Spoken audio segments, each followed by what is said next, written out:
Hi everyone, welcome to let's improve nursing. তোমরা যারা যারা 2026 সালে জেনপাস ইউজি এক্সাম দিতে যাচ্ছ তাদের যে ফর্ম ফিল আপ সেটা কিন্তু আগামীকাল দ্যাট ইজ 24th মার্চ থেকে স্টার্ট হচ্ছে। এবং এই ফর্ম ফিল আপের সময় আমাদের কি কি জিনিস প্রয়োজন হবে, কোন ডকুমেন্ট আপলোড করতে হবে হবে না, কত কি ফিস লাগবে, যেগুলো আপলোড করতে হবে তাদের সাইজ কি রাখতে হবে ইত্যাদি ইচ অ্যান্ড এভরিথিং সম্পর্কে আজকের এই ভিডিওতে আমরা কথা বলতে চলেছি। দেখো, ফর্ম ফিল আপ সেটা খুবই একটা গুরুত্বপূর্ণ বিষয়, তাই ভিডিওটি সবাই শুরু থেকে শেষ অবধি পুরোটা দেখে নেবে যাতে তোমার কোনো রকম কোনো ডাউট না থাকে এবং ফর্ম ফিল আপের সময় তুমি কোনো রকম কোনো মিস্টেক না করো। তাহলে চলো স্টার্ট করা যাক। দেখো, সবার প্রথমে আমরা কথা বলছি যে আমাদের ফর্ম ফিল আপ করার জন্য দুটো খুবই ইম্পর্টেন্ট জিনিস। সেটা কি? সেটা হচ্ছে একটা ভ্যালিড মোবাইল নাম্বার আর একটা ভ্যালিড ইউনিক ইমেল আইডি। এবং এই যে mobile number and email ID দিচ্ছ, মাথায় রাখবে এটা যাতে তোমার একটা active mobile number and active email ID হয়, কারণ সমস্ত কমিউনিকেশন কিন্তু এই মোবাইল নাম্বার এবং এই ইমেল আইডি দিয়েই হবে।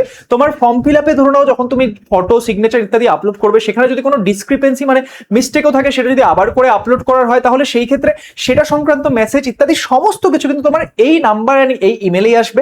তাই সবাই একটা অ্যাক্টিভ মোবাইল নাম্বার এন্ড একটা পার্সোনাল অ্যাক্টিভ ইমেল আইডি দেবে। অনেকে তোমরা ক্যাফে থেকে ফর্ম ফিল আপ করতে চাও এবং দেখা যায় যে অনেক সময় ক্যাফেওয়ালার নাম্বার ইমেল আইডি দিয়ে ফেলে অনেকে, সেরকম ভুল কিন্তু কেউ কোনো সময় করবে না। হয় নিজের বা প্যারেন্টসের যে নাম্বার এন্ড ইমেল আইডি সেটা এখানে দেবে। নেক্সট, এবার যখন তোমরা ফর্ম ফিল আপ করছো তখন কিছু কিছু জিনিস তোমাদেরকে মাথায় রাখতে হবে। ফর্ম ফিল আপের সময় শুরুতে রেজিস্ট্রেশন হয়, তারপর অ্যাপ্লিকেশন ফর্ম ফিল আপ হয়। রেজিস্ট্রেশন করার সময় তোমাকে নিজের নাম, father's name, mother's name, domicile category, date of birth ইত্যাদি দিতে হয়।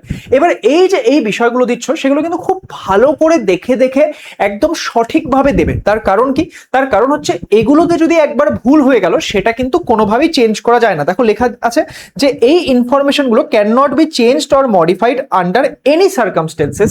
তোমাদের পরবর্তী সময়ে একটা কি আসে, একটা কারেকশন উইন্ডো আসে, কিন্তু সেই কারেকশন উইন্ডোতেও এই জিনিসগুলো কিন্তু চেঞ্জ করা যায় না। তাই খুব দেখে শুনে এই জিনিসগুলো তোমরা আপডেট করবে, এই জিনিসগুলো তোমরা ভরবে, ঠিক আছে?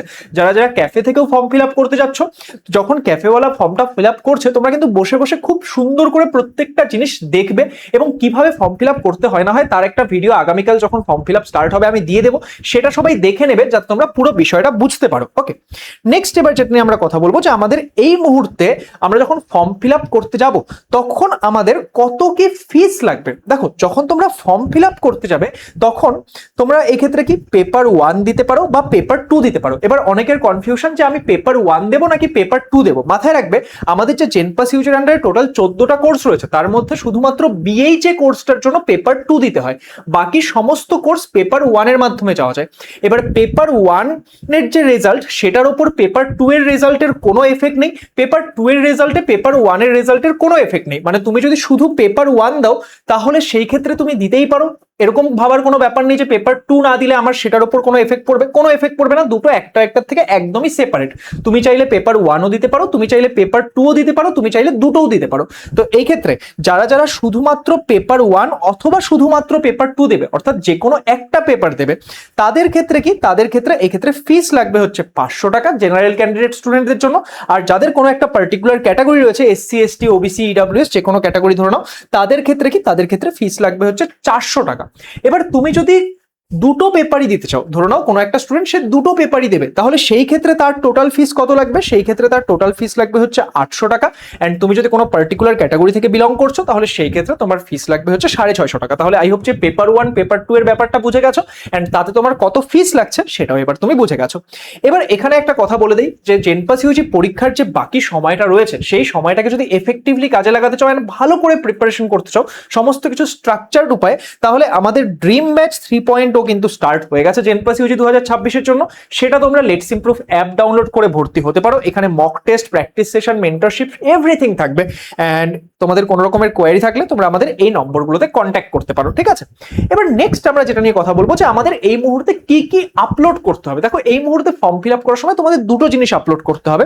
সেটা কি কি? এক নম্বর হচ্ছে তোমার একটা ফটো, এবং এই ফটোটা কিরকম? এই ফটোটা দেখো রিসেন্ট একটা কালার ফটোগ্রাফ কিন্তু আপলোড করতে বলা হয়েছে। আমাদের কি বলা হয়েছে? যে আমাদের একটা রিসেন্ট কালার ফটোগ্রাফ আপলোড করতে হবে।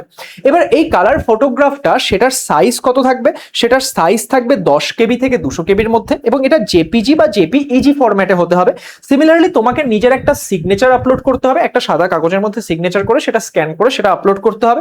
সিগনেচারের সাইজ কত থাকবে, সেটা থাকবে 4 কেবি থেকে 30 কেবির মধ্যে এবং এটাও জেপিজি বা জেপিইজি ফরম্যাটে আপলোড করতে হবে। এবং এই ডকুমেন্টগুলো তো যখন আপলোড করছো তোমাকে অ্যাট এ টাইমই আপলোড করতে হবে। এবার ধরো তুমি ডকুমেন্ট আপলোড করলে, এবার দেখা গেল তুমি যেই ফটোটা আপলোড করছো সেটা বোর্ডের থেকে যখন ভেরিফাই করছো সেখানে তাদের মনে হলো না ফটোটা ঠিকঠাক নেই, তাহলে ওনারা তোমাদেরকে মেসেজ বা ইমেল পাঠিয়ে দেবে যে ফটোতে কিছু ডিসক্রিপেন্সি রয়েছে, তখন তোমাকে লগ ইন করে নিয়ে আবার ফটো আপলোড করতে হবে।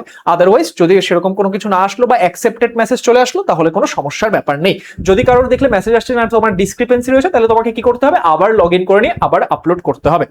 এবার নেক্সট কথা হচ্ছে, আমাদের বেশ কিছু বিষয় নিয়ে তোমাদের অনেকের ডাউট থাকে যে আমার যে ডমিসাইল সার্টিফিকেট, সেই ডমিসাইল সার্টিফিকেট কি এখন লাগবে? না, ডমিসাইল সার্টিফিকেট এখন লাগবে না। কাস্ট সার্টিফিকেট কি এখন আপলোড করতে হবে? না, কাস্ট সার্টিফিকেটও এখন আপলোড করতে হবে না। মেডিকেল সার্টিফিকেট লাগবে? মেডিকেল সার্টিফিকেটও লাগবে না। আমাদের কি এইচএস এর মার্কশিট লাগবে? এইচএস এর মার্কশিটও লাগবে না। এই মুহূর্তে ফর্ম ফিল আপ করার সময় তোমাকে কোনো কিছুই এগুলো আপলোড করতে হবে না। তোমার এই প্রত্যেকটা জিনিস কখন প্রয়োজন হবে, যখন তুমি পরীক্ষার রেজাল্ট বেরিয়ে যাবে, কাউন্সিলিং এ বসবে, কাউন্সিলিং এ যখন একটা কলেজ পেয়ে সেখানে ভেরিফিকেশনের জন্য যাবে, তখন তোমার এই বিষয়গুলোর প্রয়োজন হবে। তার আগে কিন্তু এগুলোর কোনো রকম প্রয়োজন নেই। তাহলে আই হোপ যে পুরো বিষয়টা তোমরা বুঝতে পেরেছো যে তোমাদের কি কি আপলোড করতে হচ্ছে, কত ফিস লাগছে, পেপার 1 পেপার 2 এর ব্যাপার কি, এন্ড তোমাদের কি কি আপলোড করতে হবে, কি কি আপলোড করতে হবে না, each and everything I hope তোমাদের সবার কাছে ক্লিয়ার। এবার তোমাদের যদি এর পরেও কোনো রকমের ডাউট থাকে সেটা তোমরা কমেন্ট করে জানাতে পারো।